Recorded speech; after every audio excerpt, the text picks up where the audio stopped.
Hey there, YouTube. It's day 2 of my COVID-19 video recording initiative. I've got about 3.8 million more views before I can monetize my channel. So, we're close.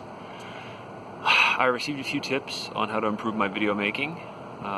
Susan told me to film from a different angle. She said that filming the way I did made my head look like an oddly shaped potato. I'd like to thank her for that visual. And she also told me to film in landscape, so this is landscape, I think.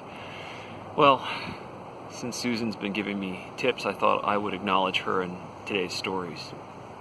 I think it's important during this terrible epidemic that we acknowledge our healthcare heroes. And for those of you who don't know her, Susan is an emergency room veterinarian who's continuing to work through this.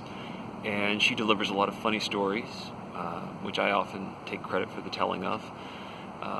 And there are some pretty good ones I could tell, but today I just want to tell 2 teensy ones, both about hamsters.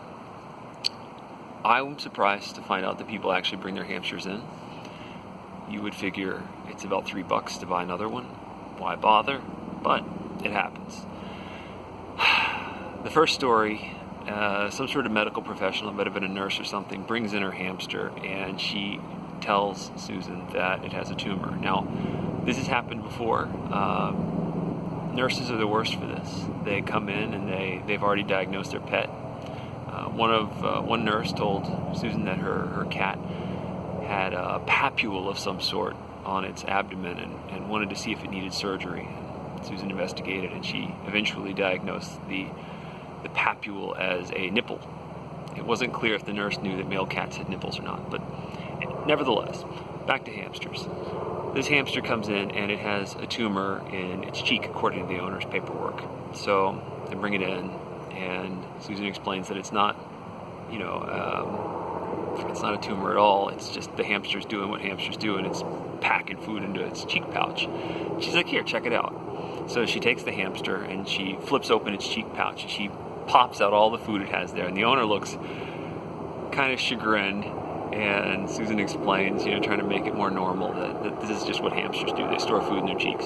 So she finishes talking to the owner, and she puts the hamster back down in its cage. And in front of them both, it runs back over, and it stuffs every scrap of food back into its cheeks. So it's bulging out again.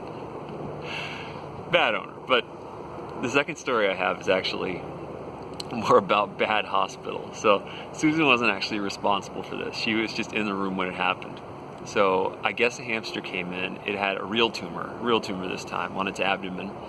And instead of putting the hamster down and getting another one, the owners opted for surgery. So they're spending $2,000 on the $3 hamster.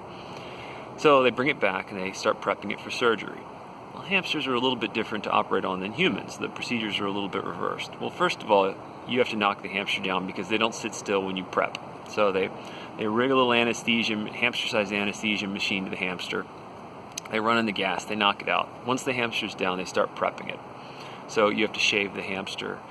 You have to put betadine on it and all that. So Susan's sitting off to the side. The surgeon is also sitting off to the side, and one of the techs is prepping the hamster. So they shave the hamster, it goes good. And then they start to vacuum up the hair. There's a lot of fur in a hamster, so you can't just sort of let it go to the wind. So for that, I guess they use a wet dry vac, just a normal wet dry vac. And so it turns on, the vacuum's going, and no one's exactly sure what happens next. But it appears that the tech got distracted because all of a sudden, from the whir of the vacuum comes a thunk. And all of a sudden, the pitch of the vacuum cleaner changes. It sounds much more distressed. And Susan turns around and she says that what she sees, they vacuumed up the hamster by accident. The tech was, I guess, checking her phone or something, let the little thing spill over to the side. Hamster sucked into the wet dry vac.